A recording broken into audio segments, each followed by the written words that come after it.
right now.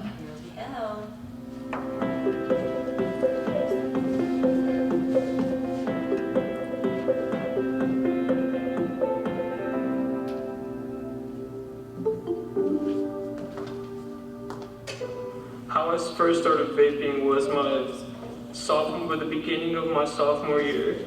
My friend asked if I wanted to hit a Juul. That was like the new popular thing, was a Juul. And I didn't know anything about it. So when I first hit it, I actually just got I felt really good.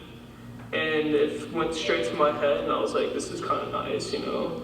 And then a few weeks later, more people started getting one. A few months later, everyone started having one. So it was almost like it was normal to have one, you know? I didn't realize the consequences that went with it, you know? Everyone thought it was safe, better than smoking cigarettes, because the smell of cigarettes was just like, ew.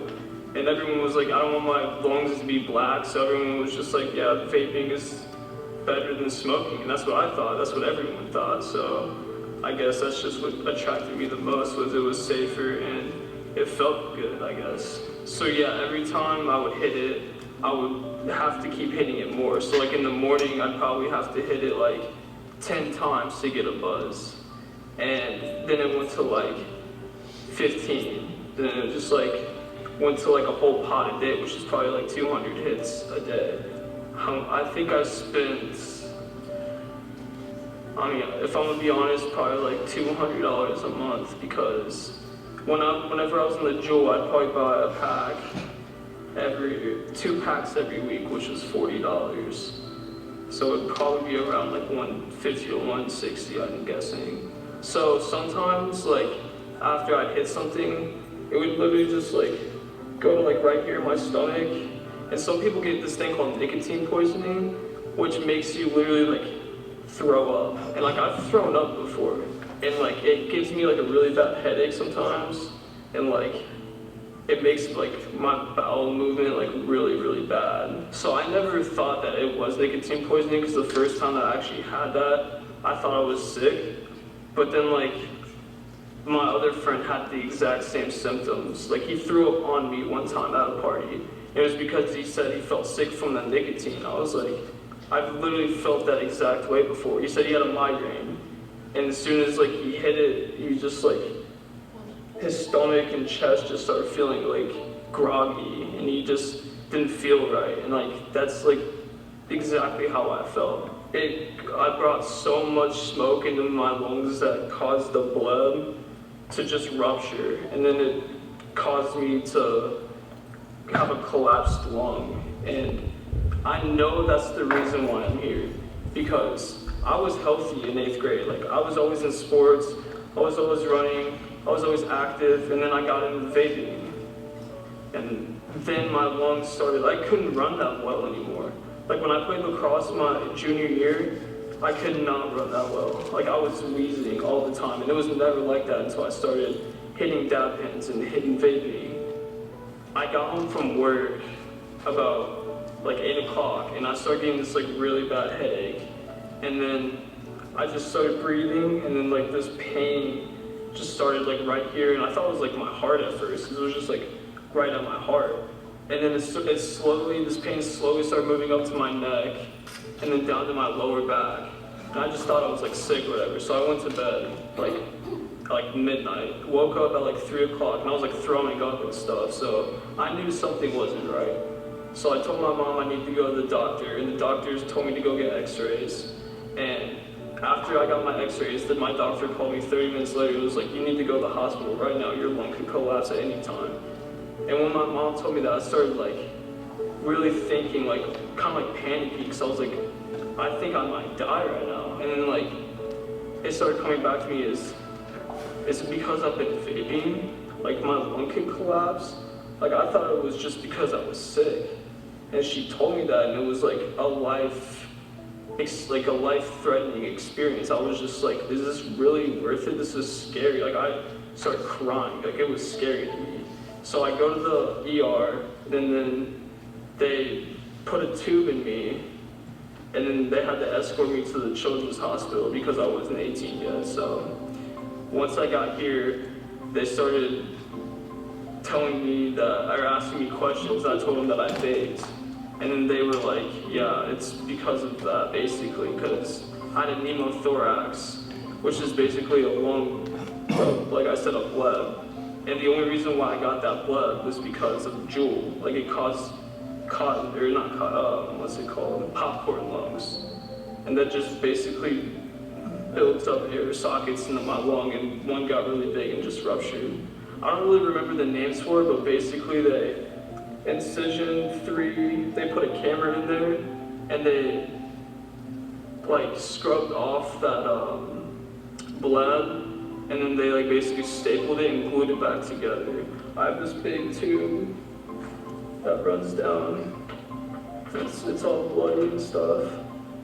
It goes all the way through here, and it's probably the most painful thing I've ever went through. So what I can say to my peers about quitting is that a 10-second buzz is not worth this. That's literally all I can say.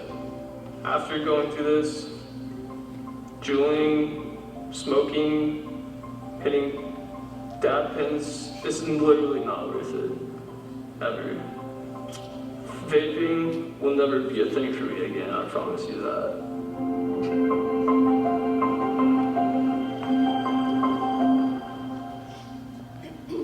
From what I understand, Thomas has recovered, right? What a story. Senator, I just realized that you joined us here for today's session tonight. One, if people don't have a face to the name, if you don't mind introducing yourself, thank you. Well, good morning, everyone. My name is Fadi Katura, and I serve Senate District 30, which is the north side of Indy and the south side of Hamilton County. And I'm honored to be with you today to support this amazing initiative to raise awareness and educate the public about the dangers of smoking in all shapes, forms, and ways. So thank you for your work, and I look forward to supporting your efforts. Thank you, Senator. We need our lawmakers in on this as well. That video that you just saw, by the way, that was released about a month after the governor had reacted to the Surgeon General's announcement that vaping was officially an epidemic. That's a scary word for this. They used data from the 2018 Youth Tobacco Survey that cited over a 300% increase in youth vaping, and that's when a lot of schools, that's when a lot of organizations as well began their push for education among parents and among youth to prevent youth tobacco use. News organizations like mine at that point were just learning about vaping, and so we were starting to cover this as news stories. We were learning about e-cigarettes and the harmful effects of them. Julie, I want to start with you. As a parent of a youth who vaped, can you please share some perspective of what that news announcement was like and what you were feeling at that moment? Okay, well, I don't remember hearing that microphone. I'm tangled, so let me get To be honest, I did know about vaping, and I remember when she started the Juul, you were a freshman in high school, so that would have been 2016, I believe. So I knew about it, and I knew that it wasn't good. I'm also a registered nurse, and at the time was working as a nurse with Hamilton Southeastern Schools, and we would get information about this kind of stuff. And so I saw articles. You know, there was a Dr. Phil episode I remember watching and sending all of that to her, just so she would be more educated. So I knew about the harms. I equated it to smoking. To be honest, I did not really realize how bad it was until after she had gone into the hospital. And I have a good friend who has a doctorate in nursing, and she had done a lot of education stuff on thoracics and lung stuff with vaping and smoking. And so she sat down and educated us, and I found out about how many chemicals are in the Juuls and the vapes over smoking. It's not better than smoking, it's worse. I did not realize that the element in the vapes that heat up the oils and create the vapor actually burn the lining of the lungs. In her throat, I did not know that. I also did not know that the amount of nicotine that is so much greater in the Juuls over the cigarettes. Actually, nicotine creates receptors on the brain for more nicotine. So even though it increases dopamine when you take it, the feel-good, neurotransmitter, it also is creating more receptors on your brain to want more nicotine. So like he said, he started you know, kind of small, and it doesn't take long to then want more and more and more and more. And it doesn't take long to get addicted. I mean, like a matter of days. So, and I thought, why aren't we hearing more about this? And when she was in the hospital, they said prior to COVID, the majority of the admissions that they would see in the ICU on ventilators were vaping people, kids and adults. And they even had one who was released home and vaped, had an anoxic seizure, which is a seizure from low oxygen, and was readmitted the same day. I mean, if that's not addiction, I don't know what is. So it's strong, and it gets a hold fast, and it's very difficult to stop, unfortunately. Well, we appreciate you sharing that story. I'm sure it's difficult as a nurse too, kind of knowing the ins and the outs of that too. Well, you understand more what's going on. Yeah. You know, we fast forward to today, and I know there's been some action taken across Indiana to stop youth vaping. The age to buy tobacco has been raised to 21. Tobacco control advocates have tried to achieve purity in taxing, where all tobacco products would be taxed at the same rate. There was the Fight All Flavors campaign in November 2019, where Massachusetts in particular passed the Modernizing Tobacco Act banning all flavored tobacco, but yet, here we are talking about youth that are still vaping. I was just looking at data recently and I saw more than 2 million kids are still vaping today. And they're reporting that they're doing it every day, because you have to think too, they were at home last year. They weren't in the classroom. And so there has been no conversation for them. So Hida, let's go to you. What do you see among your peers when talking about vaping? And this was kind of eye-opening for me as well. So it definitely is a big problem at our schools, and I think most kids know about it. We were just talking about it earlier, how we think around like 60 to 70% of high schoolers are like part of vaping. And like for me personally, I've seen it many times in like bathrooms, you know, multiple kids will sit in the stall and be vaping in between classes or even during classes. And bathrooms are also a really easy way for a lot of kids to vape because there's no cameras and there's no teachers. So it kind of makes it like easier for them to hide it. And vapes are just so small and concealable, or all these nicotine products are just so small that like a lot of kids can hide it in like their clothes or their backpacks, and they look like pens or like USB drives. And just with the school our size, it's so big and there's so many kids, it's really hard for unfortunately it's really hard for teachers and administrators to really like look at this and try regulating it, so it just makes the problem all that much worse. Can everyone hear me if I'm not on the microphone? Yes. Yeah?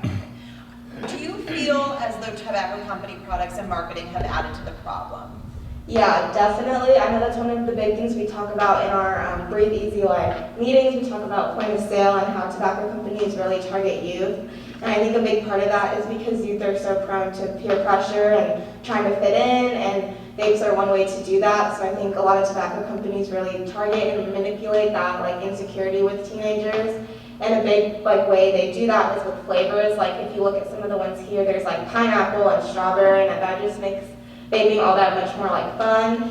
And it takes away that like taste element that the video was talking about, how he said cigarettes don't taste good, vapes do.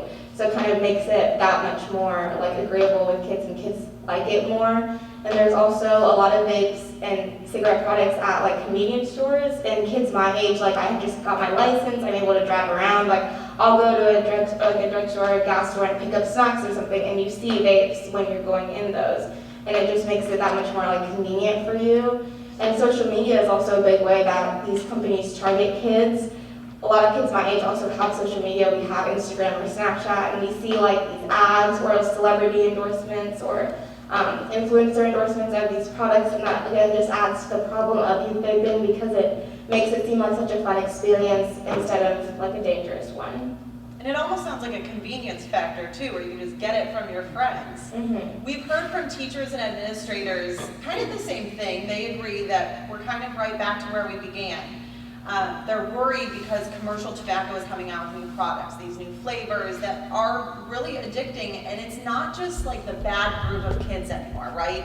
Can you talk about that? Can you respond to that comment? Yeah, like even for me, I'm an honors student. I'm in all like these classes, I'm in clubs at school, and I personally, obviously, I don't vape, but I do have friends that vape, and it's not just the kids that you would think, it's not just the kids that don't do well in school or the kids that hang out with the wrong people. It is kids that are in honors classes, that are in clubs, in sports, that are part of vaping. Well, thank you.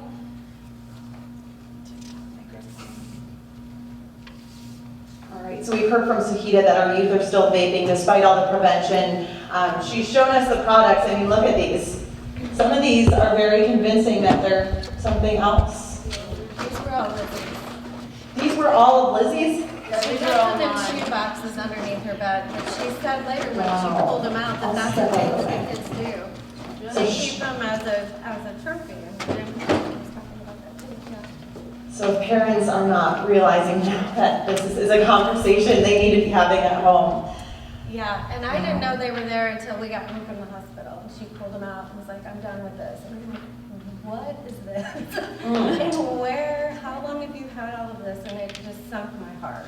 Do you want to tell them how much you said to hold that? Over the 4 years. I spent just $320 a month. I vaped from freshman year to senior year, so it was collectively over $17,000. Okay, I'm not sure if our friends at home heard that. More than $17,000 that you spent Over 4 years. over 4 years on vaping products. There's a And lot you people could do with said, that. Where'd you get the money? And she said, I worked. And then, family members would give money as gifts for birthday, Christmas, whatever. She said you could get them for free. Sometimes you go in a convenience store and they'll just, you're cute. I mean, if the And gas so they'll station just guy give it thinks to you're cute, you might get a free vape. Who knows? Some of these things might leave us a little speechless today. Yeah. Jim, I want to go to you. Can you tell us why vaping is so addicting, kind of the science behind all of this? Very much so. Thank you. So when we look at our slide here, I'm going to move for a second here. So when we look at our slide, what's interesting, it takes about 6 to 11 times for someone who is either vaping or using a tobacco product for them to quit as well too. So when we need to think about the signs of addiction, you got to think about the brain. And in the brain, we have these receptor cells, and there's tons and tons of receptor cells. And we talk a little bit about this when we talk about substance abuse disorders, because I work a lot with that as well too. And unfortunately, we have to think about nicotine just like any other substance, like we talk about heroin and other things, where our brain, once we start doing it, our brain really likes it. We have all these dopamine receptors, and this dopamine releases this cool chemical that makes us feel good. But here's some other things we look at. So we talked a little bit about the physical, where that nicotine is so powerful. So once that person starts vaping, that nicotine gets in our brain, and our brain's like, oh my gosh, this makes us feel really, really good.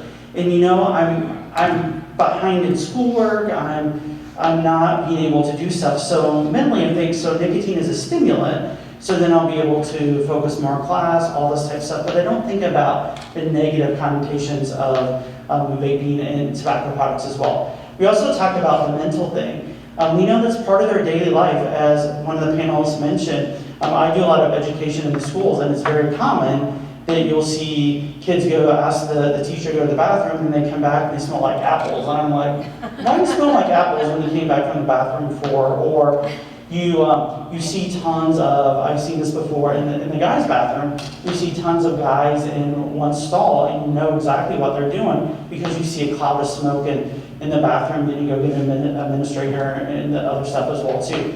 And also socially, this is a big thing that a lot of adults and a lot of teenagers do as well, as hang out with other people that they vape with as well too. So remember back in the 50s and 60s and 70s and 80s, the people would go out for smoke breaks. Now we're seeing vape breaks as well too.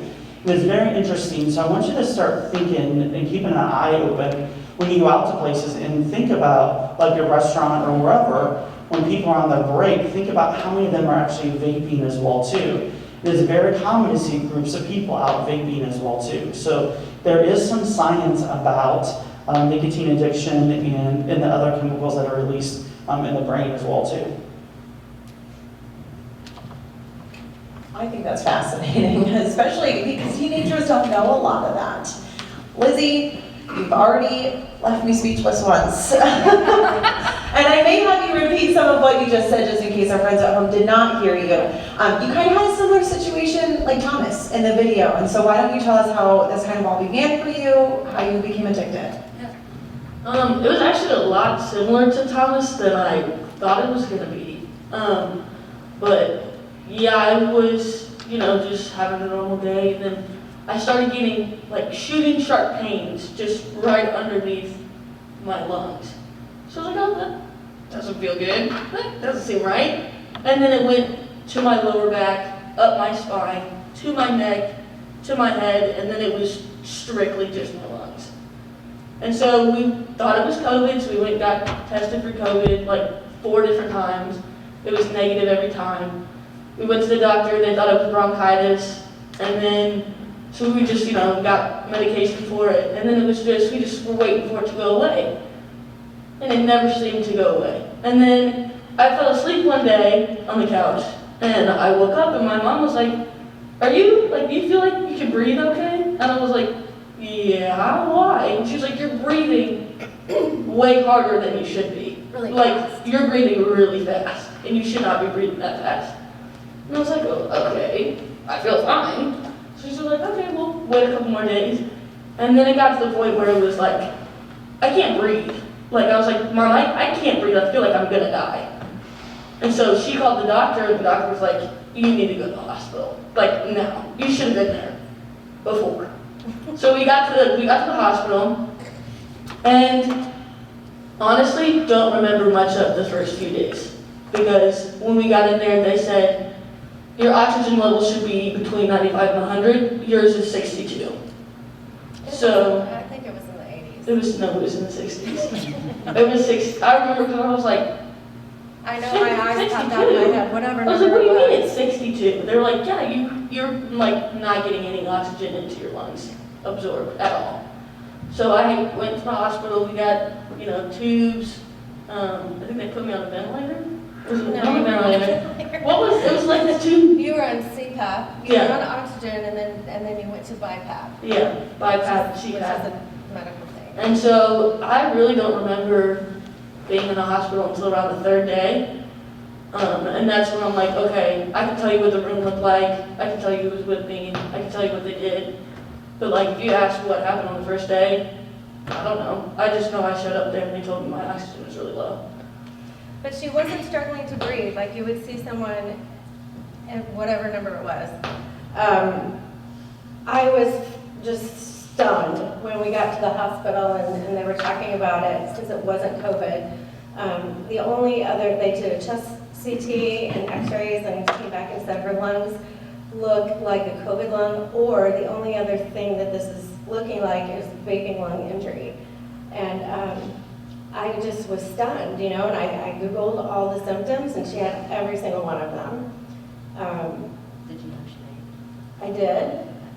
Not to the extent that it would cause an injury like this, But the doctor had said they had a patient once that came in, had only been vaping for 1.5 years, and lungs looked like hers. And I knew it was bad, but again, I mean, it's safer. So I didn't think it was going to be as bad as it was until they were like, oh yeah, you're like, I mean, the doctors were like, if you didn't come in today, you probably would have died.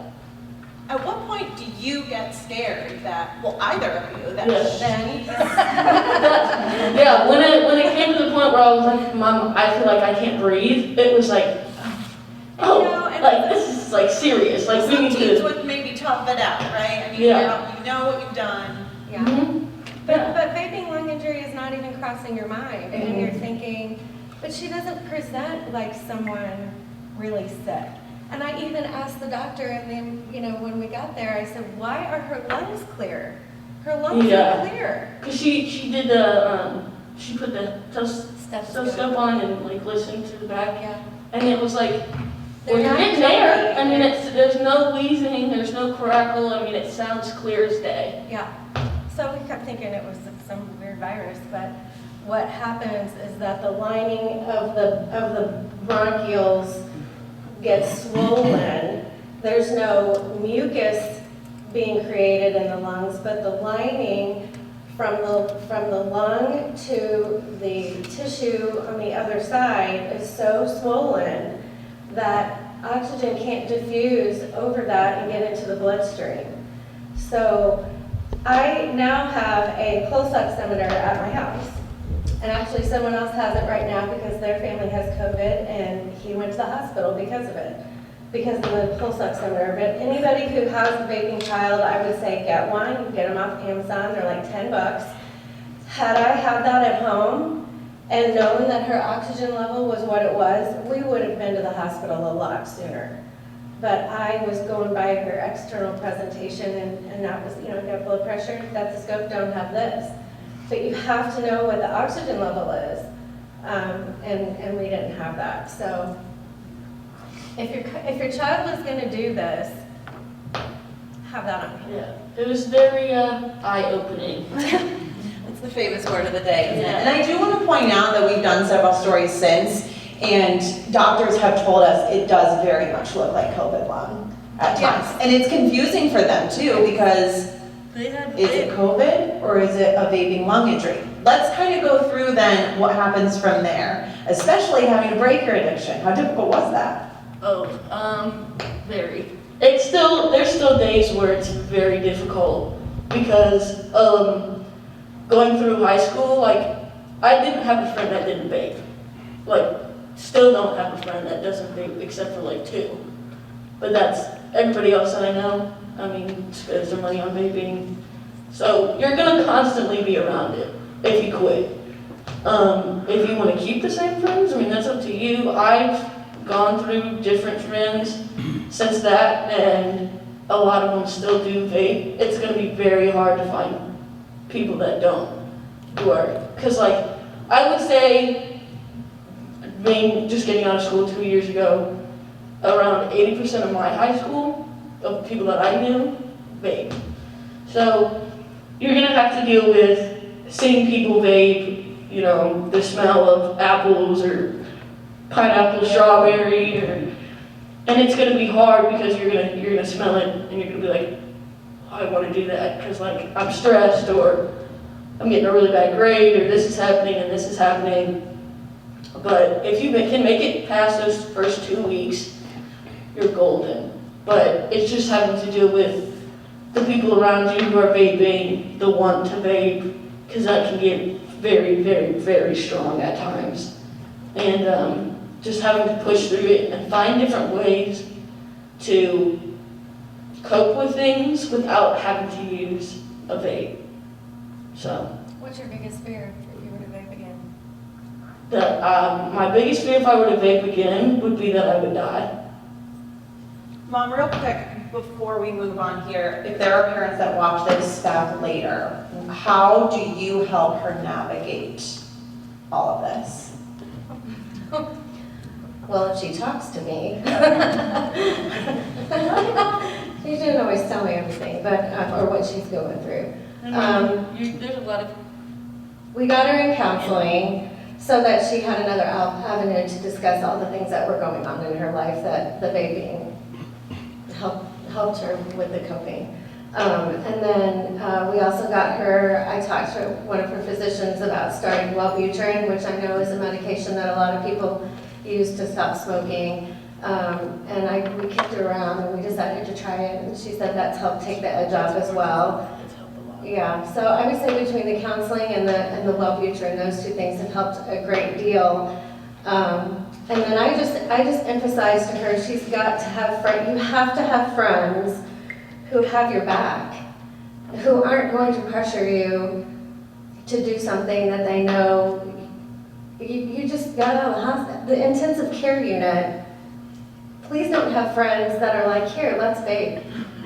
Those aren't your friends. I mean, it's every day. I still go in her room and I look around for it, and her car. You probably don't know that I've done that, but I have. Searching, because you can have people are hiding in their pillowcases. Under the bed, under the mattress, in the closet. I mean, You start tearing apart the room, because they're so easy to hide. They're so tiny. I mean, look at this little cartridge right here. That's so tiny. You can put it in your shoe, in a sock, and roll up your socks, and you'd never know it was in there. It's hard. It's very, very hard. Well, we appreciate you guys sharing that experience. I'm sure it's hard reliving that. I want to bring Kristen into the conversation here, the youth coordinator for Breathe Easy Hamilton County, and also led the Hamilton County Voice team, and really kind of focus in on tobacco marketing and the point of sale. So essentially, the point of sale is marketing of tobacco products where they're sold to consumers. So most of the time they're sold in drugstores, convenience stores, just like a lot of people have mentioned today, grocery stores, wherever people are buying tobacco products. It's not just the stores or where they're buying them as well. It can be price promotions, discounts, just like Lizzie said earlier. That was a big factor of her buying things when they were discounted or when she could get a free vape or something like that. Yep, so besides location and then the marketing or advertising is also where they're placed. So everything is very strategic. It could be product placement right in front of your eyes, right on the counter, or whether that's advertising outside of the gas stations to get people to come in as well, is what point of sale is. And why do you think that matters so much in this fight? I think it matters a lot because the tobacco industry knows it works. And the most scary part of that is they're using it directly towards our youth. About 9 in 10 kids start vaping before they're 18. Oh, yeah. Yep. So that's when they become addicted. And the tobacco industry knows this, and that's why they market towards the youth so much, because people start before they're 18. Most oftentimes they don't start after they're 26, so they're not going to market to anyone after that. They know their biggest audience is before.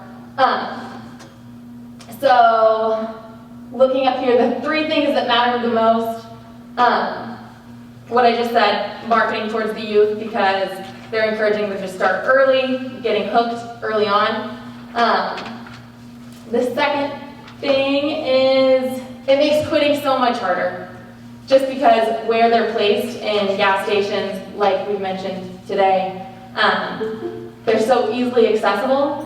When you walk in, they're just like right in your face. You can't really walk away. A lot of impulse buys happen just because where they're located.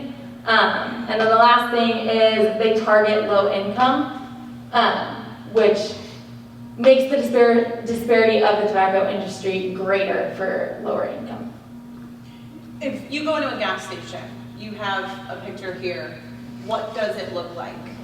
Yes, so this is actually the slide of shame, we like to call it. It's actual gas stations in Hamilton County. So on the left side, I don't know if people in the room can see it, it's kind of smaller up there, but on the left side, the vapes are directly above the candy. So I know when I was in high school, I used to love to go in the gas station and get candy, pick up a snack or something like Sugita said earlier, and then the vapes are just staring you down as well. So that's a big thing. In the middle, towards the bottom, it says, dare to compare lowest prices in town, which this one is directly across the street from an athletic complex, so softball, baseball fields. Local families going in, checking out what they have for snacks, and then they see that, so they obviously check out other things besides snacks. And then towards the right, there's tobacco products directly placed on the counter. So you're probably thinking people take those or steal them, which they do. We actually asked the clerk at the gas station, and he said that they do inventory at the beginning of the month and at the end, and then whatever is missing, the tobacco industry reimburses them for. Wow. Mm-hmm. Wow. So everything is very strategic, and they know what works and how to do it. It's almost as though people are set up to fail. Yes. Yeah. And I've seen signs 2 for 1 at the speedway down the street from the high school. 2 for 1, big poster, and I just sit in the parking lot fuming. I bet you You do know, too. after hearing how much they cost, it's like 2 for 1, that's a deal. BOGO, end up in the hospital. Aruna, your role in all of this is to educate the public on the dangers of vaping, and we saw in the video, we heard from our youth panelists here that youth are using all kinds of flavors, and e-cigarettes. What can you tell us about the impact specifically about those flavors when it comes to vaping youth? So I remember 5 years ago, I was walking out of my apartment and I was like, oh, that smells like bubble gum. Oh my God. Like, who's eating bubble gum or who's selling bubble gum? And I walk and I turn and I see a cloud And then I looked at this guy who looks like he works out a lot, and he was smoking, and I was like, oh, what's that? And he's like, oh, this is, I think it was Jewel back then. He's like, this is my Jewel, and I'm like, what is Jewel? Like, I told you oblivious of that. And he was just kind of telling me that it's an e-cigarette and it's a better, safer alternative. And I was like, it smells really nice. And he's like, yeah, that's like the appeal. So basically, flavored products, they really appeal to youth, young adults as well. In Hamilton County in 2018, we had over half of Hamilton youth use tobacco products. And nearly 9 out of 10 Hamilton retailers in Hamilton County sold flavored tobacco products. So the statistics is really high, and it's such a public health cry for help when it comes to flavored products and selling flavored tobacco products.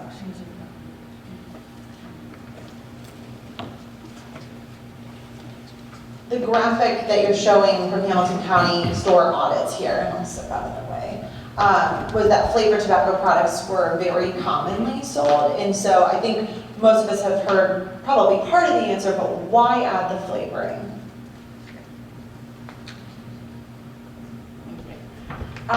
So when we think of smoking, it's not a natural habit. It's not something we do like we do eating or drinking, right? Eating and drinking is a natural habit, is natural behavior that we do. Flavored, for people to kind of start smoking, what manufacturers do is they add flavoring into the liquid that forms the nicotine aerosol that is generated. So when people smoke it, they feel the smooth hit, they feel it's pleasurable, they like it. So imagine ice creams, right? If someone makes ice cream with just cream and milk or I don't know, just sugar, people are not likely to eat that. But we have different flavors of ice cream. We have mint chocolate chip, we have Rocky Road. So people have options, people have choices, and that's the reason why people want to eat ice cream, because of the sugar, the kick. Similarly, with smoking and tobacco products, when there's flavoring in it, people like the experience that they get, and it, especially to first-time users, it appeals to them. They're like, oh, this feels nice, that's smooth, and I kind of want to use it more. If you just want to hand the microphone over to Jim, can you kind of share the reasons why youth would use e-cigarettes? Sure. It's different. It is. It's much different. So actually, it's kind of funny. I just taught a vaping class to one of the local high schools within the county, and one of the things we spent a lot of time on was why does it high school, middle school students use it? And the big thing was my friends do it, and because of the different flavors as well too. And let me just speak about it here so you can see the graph here. So when we kind of look about when we look at our graph, this was actually done here in Indiana, and this was actually sent out to middle school and high school students in 2018. Again, please understand this is before COVID, so it'll be interesting to see if we redo the survey what the numbers are going to change because of those high school and middle school kids that were actually at home as well too. And you can kind of see here when we look at our data, the majority of high school and middle school students choose to do e-cigarettes because of the different flavors. It's kind of interesting, as I just mentioned, I taught a class at a high school last week, and they were telling me all the different flavors that themselves or their friends have actually used. And it's really sad that when you walk into, I did an undercover thing a few years ago, and I went in and said, hey, I want to start vaping, what I need. And so the person at the counter said, well, this is the device I recommend. I'm like, okay, well, what type of flavors do you recommend? She pulled out this big old 3-ring binder of 180 different flavors. And she's like, you can either do the flavors by themselves, or we can make it up for you as well too. So that's kind of scary as well too, that some of these kids are, we talked about the nicotine addiction as well too, and also this flavor addiction as well too. And something we also need to think about is, if there's flavors, and we talked a little about the chemicals as well too, what about sugars? Because those sugars have to be in that product, the e-juice or the vape juice to make them sweet. Well, the sugar really need to be in our lungs as well too. And that's something that people don't think about as well too. So it's going to be very interesting when this data is redone after COVID to see if our numbers have increased or decreased as well too. Cynthia's joining us virtually. Cynthia, I want you to pop on. We know the tobacco industry not only targets youth, but marginalized communities, and I want you to expand a little on that, please. I'd be happy to. Dorian is going to be doing the presenting, so I'm here if needed, but I think we should go over to Dorian. Yeah, I'm happy to jump in. It for generations, for decades, the tobacco industry has been targeting, what we like to call priority populations, and that includes the African American community with their menthol cigarettes. It includes LGBTQ. It includes Native Americans. It includes youth. And the tobacco industry has what we call the Big Tobacco Playbook. They have steps that they take. And the vaping industry basically stole the Big Tobacco Playbook and marketed to kids in the exact same way that the cigarette companies did before. They used very fun lifestyle ads. They used flavors. They used high levels of nicotine, and they have targeted them in the exact same way. Dorian, thank you. Amy, I want to bring you into the conversation here as well. When vapes first came out, people kind of saw it as a safer alternative, and we've heard a lot about that today, compared to smoking anyway. So follow-up research evidence now shows us that the impacts on our bodies from vaping might be a little bit different here, but as we've heard, it's definitely not safer. As a nurse at Ascension St. Vincent, can you tell us about the physical health impacts from vaping? Yeah. So I work in a cardiothoracic vascular transplant unit at St. Vincent, and it's an ICU. We can see the sickest of the sick, and we kind of get extreme situations. We have actually had kids in their 20s that are on ECMO. One was a 22-year-old from Indiana State athlete. I want to take a picture of him on the ECMO machine because he was a strong, handsome kid, and just to show, I have 3 daughters myself, that it kind of hits harder. And if people don't know what ECMO is, it's when your ventilator's not working anymore and you have to actually take the blood out of the body, oxygenate it, put it back. And I mean, he was lucky in the sense that that was made available to him. If that wasn't, and depending on where you're at and where you're located, not all facilities do that, he probably would not have survived. And so we're seeing that, and I think people get caught up in the lung situation, which is obviously terrible, and we don't know what these chemicals are doing to our lungs. But being a cardiac nurse, my biggest concern is the nicotine, the amount of nicotine that's taken in. And we've discussed about how it causes, the addiction, which is very detrimental. But the way I look at it is more about the vasoconstriction that nicotine causes, which is a narrowing of all our blood vessels. So through our whole bodies, the nicotine causes that narrowing in all of our vessels. You're going to have an instant and long-term increase in your heart rate and your blood pressure. You're going to have a decreased amount of oxygen that reaches all your organs and tissues, so it affects every organ in your body, not just your lungs, your kidneys, your heart, your liver, like everything. You're going to have an increased risk for blood clots and for vessels and damage to your vessels that increases strokes, aneurysms, all that kind of thing. And I don't think people really think about those side effects. Kids don't really think about those side effects.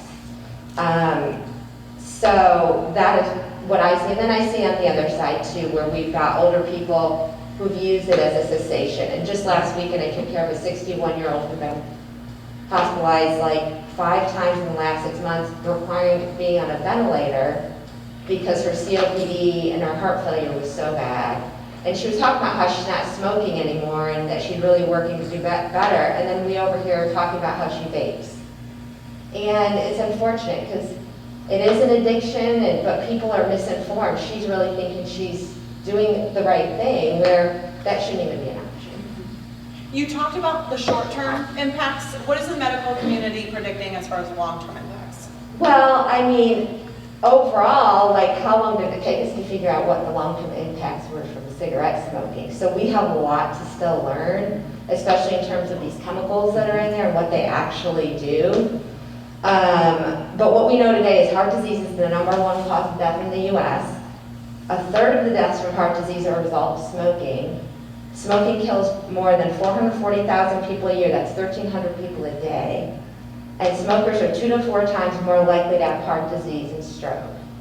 As I mentioned earlier, nicotine contributes to cardiovascular disease, and we know that appears to be more consumption of nicotine with the vaping. That it's, you know, you get addicted, and these kids are taking more in, which I don't understand. Why don't they put a less amount of the nicotine in those and maybe decrease them? You know, I feel like there's got to be some other way to kind of monitor that to try to help people if they truly that was what they were made for.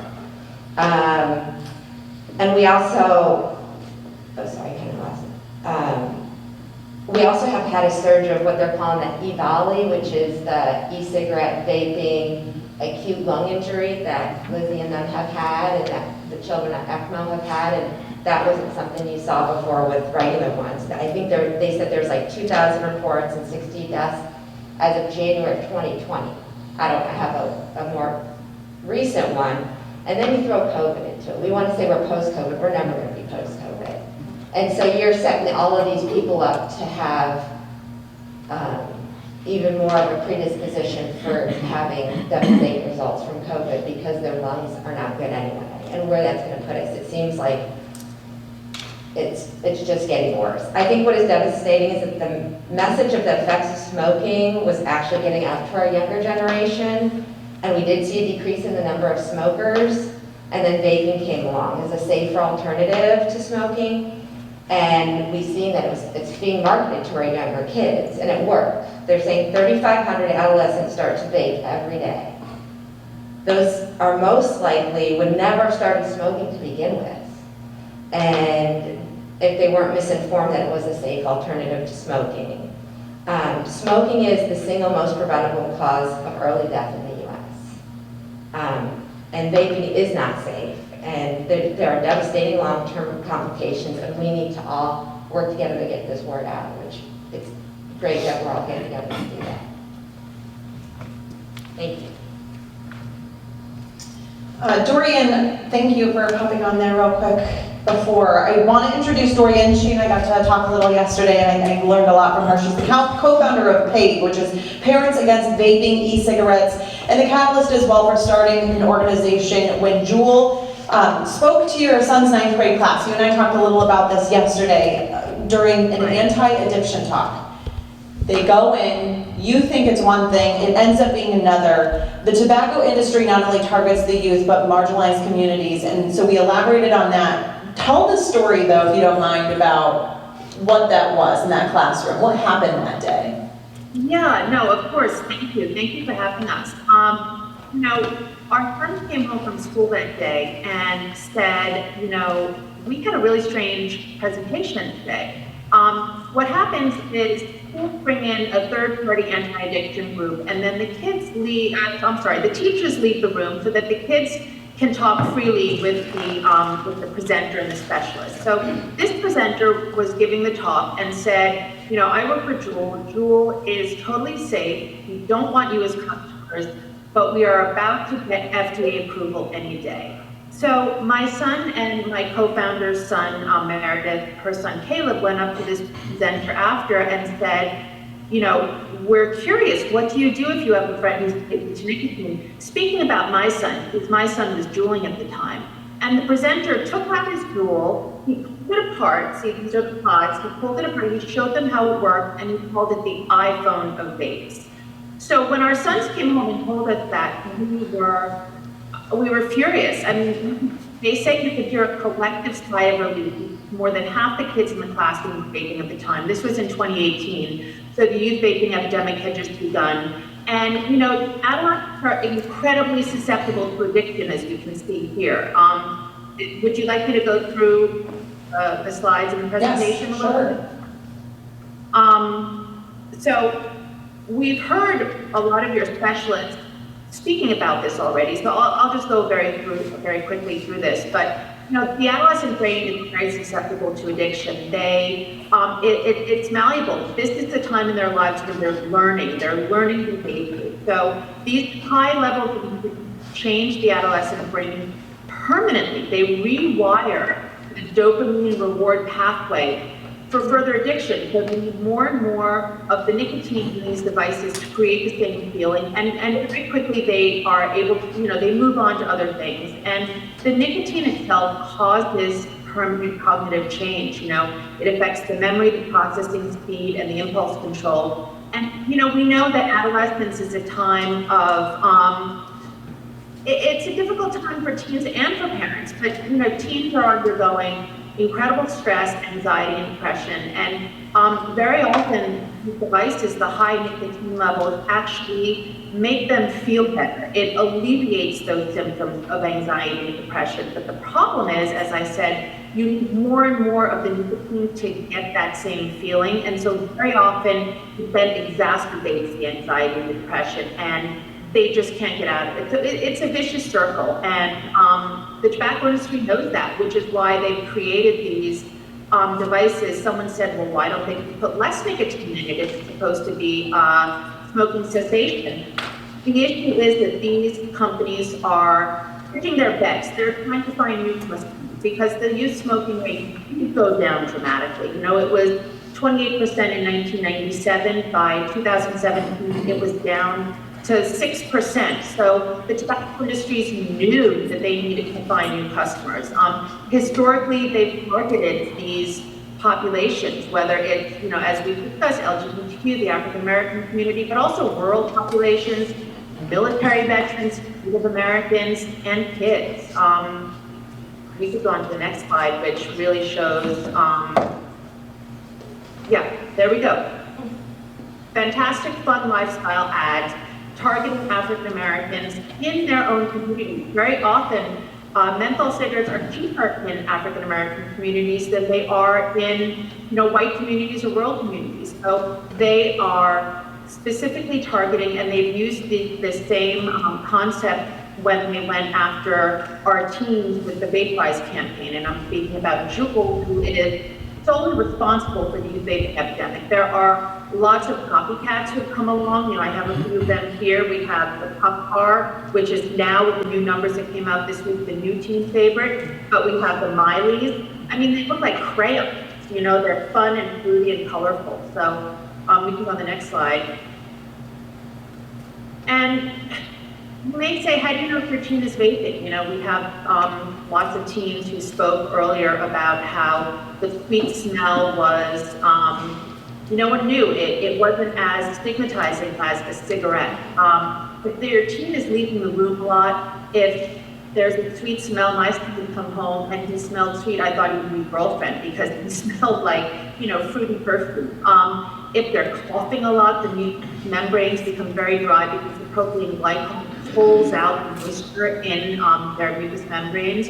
And for that reason, they might be drinking more, have mouth sores or nosebleeds. And then, back in the day when you had Juul, which is not really a teen favorite anymore, but you had these little plastic tops and these little cartridges, and then sometimes they'll strip the charging cord for their iPhones, and they'll use it to charge these, because when they run out of batteries, they can't use them anymore. So if you see a lot of stuff that you're not familiar with lying around their desk, and again, we talked about leaving the room, if they're secretive, one or two of these signs does not mean your teen is vaping, obviously. I mean, they're teenagers, they have their own lives, and they're very secretive. But if you notice a lot together, for instance, the change in sleeping patterns, these devices are stimulants. They have such high levels of nicotine that they create a stimulant effect. So they end up staying up very late, they have trouble sleeping, they might have the raspy cough again from the propylene glycol, they might get increased lung infections. I mean, we heard about the chest pains. In the worst cases, it's the kids who end up in the hospital.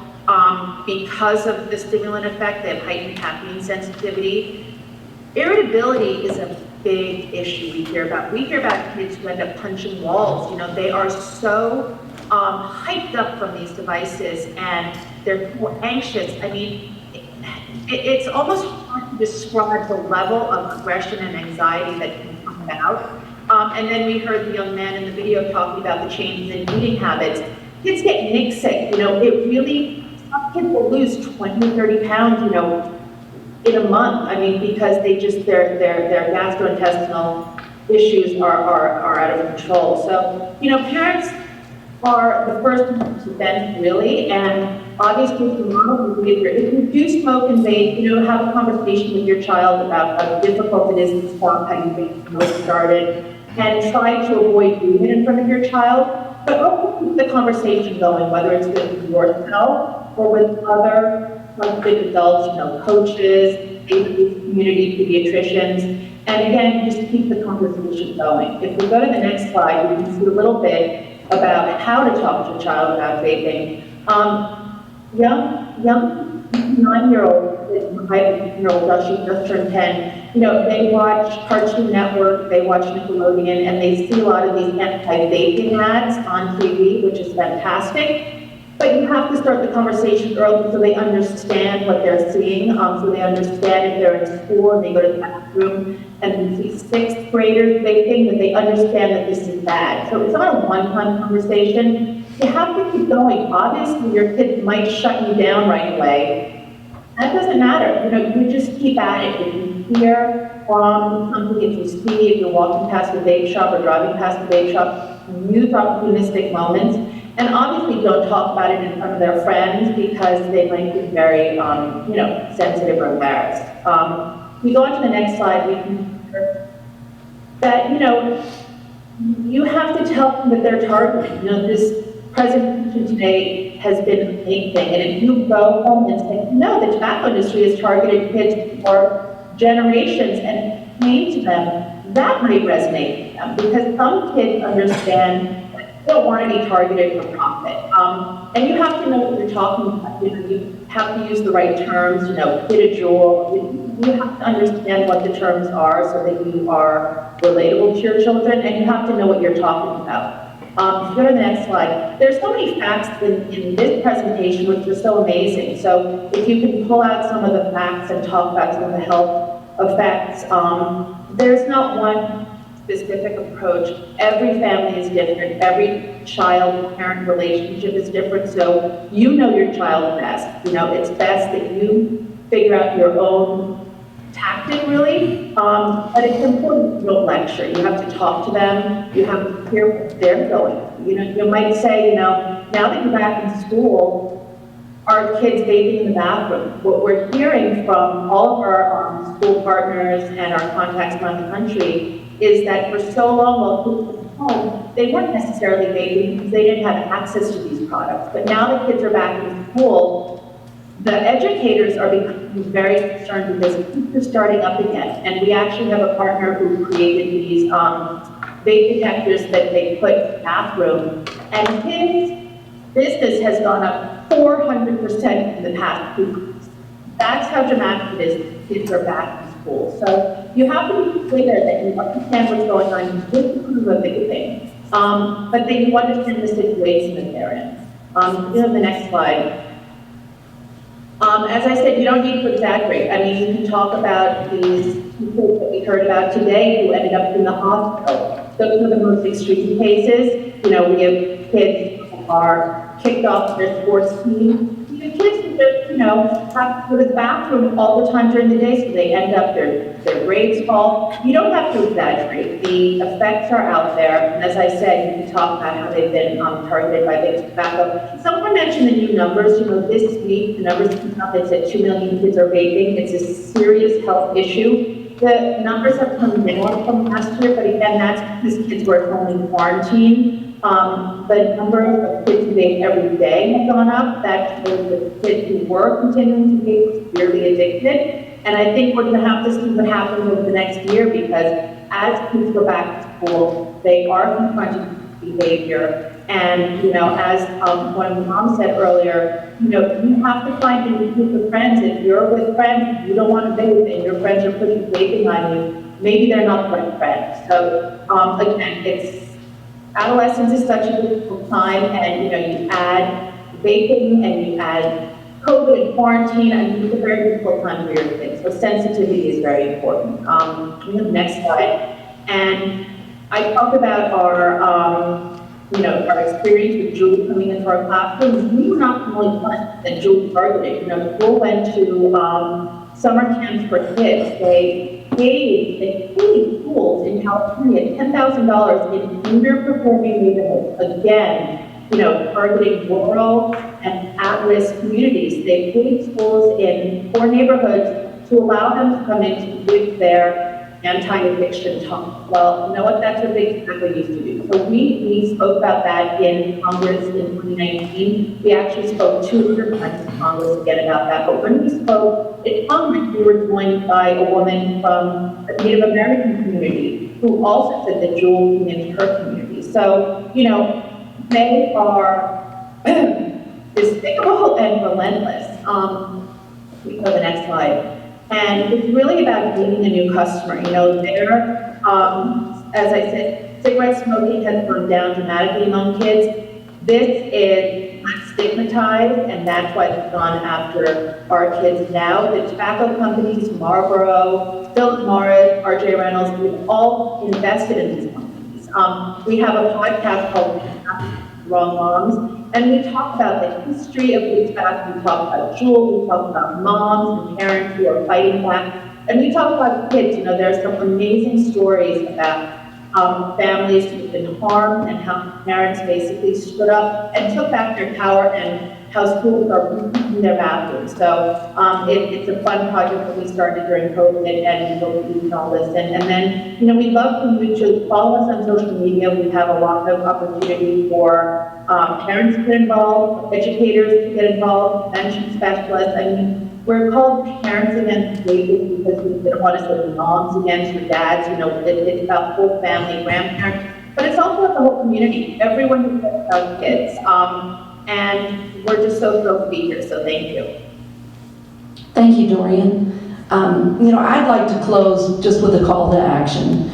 But before I do that, I am going to show one more video, and thanks to Lizzie, this video is going into our schools to help educate our schools on to see that it is a true addiction, and that our counselors, our teachers need to support them and really need to help them through this addiction piece. So we're urging our schools to look at what can you do, what programs can you offer next year. Let's get them in place this year. So by August, we have a program in place that will help these youth that have become addicted. So I'd like to play this, and then I'll finalize with a call to action from everybody.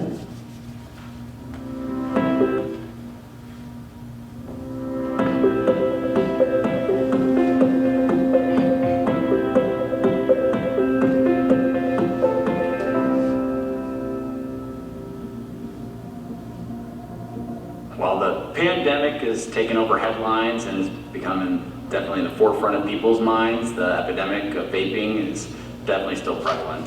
We're seeing that it's impacting all students, all demographics, so it doesn't matter if you're musically inclined or if you're a top performing student or a struggling student. We're seeing all students have to wrestle with this, and one of the biggest things that I learned personally was just how big tobacco companies are marketing intentionally to try to impact and persuade students and teenagers, and through their really well-funded and strategic efforts, that we're seeing a lot of students that are leaning to this to try to cope with stress and some of the anxiety that they're feeling as a result of the general COVID pandemic.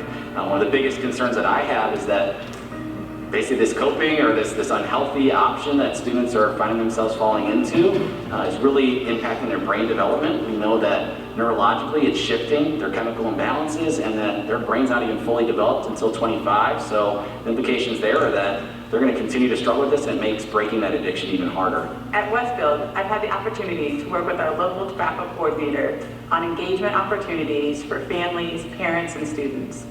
Through enrichment programs and clubs in our schools, they're working to educate each other. And through our engagement programs, such as Parent University in our district, we're able to educate parents, sharing pictures, having open conversation at different events, sharing the tools so parents know what to look for. That's half the battle. The items out there for our students to have access to are changing on a regular basis. It's really hard for parents, staff to know what's out there. We have to make sure that we're having continual conversations with our youth. We have to make sure that we're bringing in our tobacco experts and coordinators to educate us as parents. If you are a parent, ask your student, have those conversations, and allow them to talk to you. And if you find a vape, get help. There are so many different opportunities. The way I started vaping was I was in the school bathroom actually, and my friend had one, and she just was like, "You want to take a hit?" I was like, "Sure, okay, whatever." And then it kind of snowballed from there. It wasn't like it was just a one hit for the first time, and then I would take a couple hits off of other people's stuff, and then I got one. I didn't see it blatantly around until she was a senior. And then I saw her doing it in her room, I smelled it,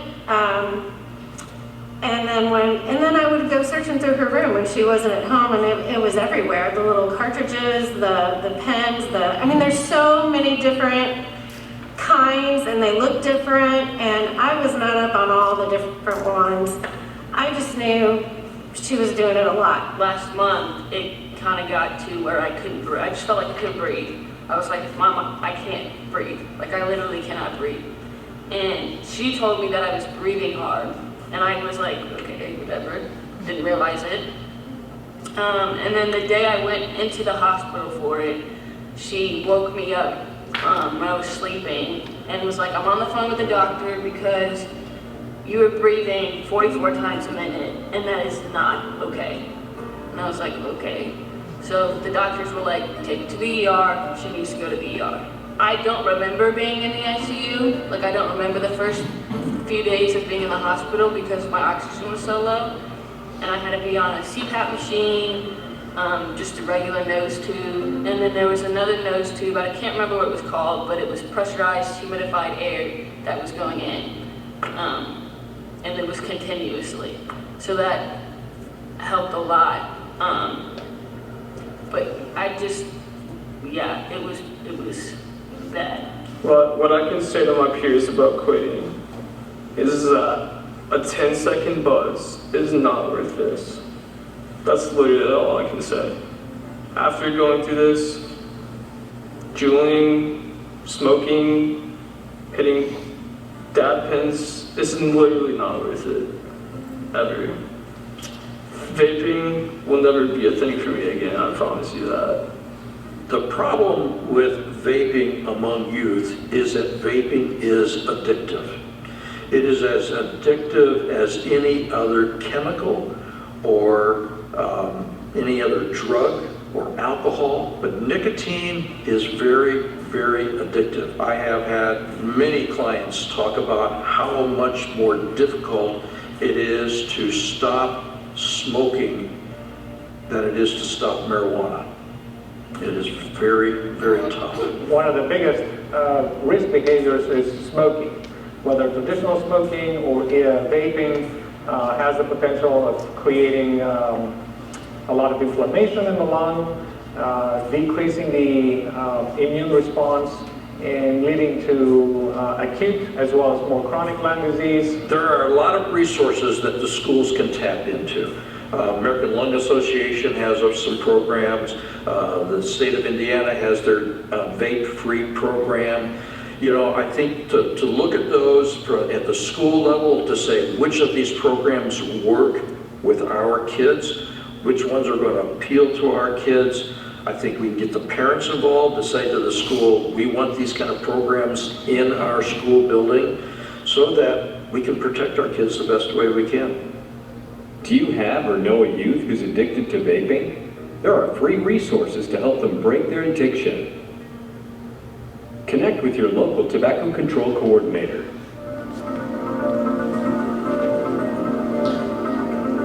Well, thank you to Lizzie for really reaching out and allowing us to use this video within our toolkit that will go out to all the schools here in Hamilton County.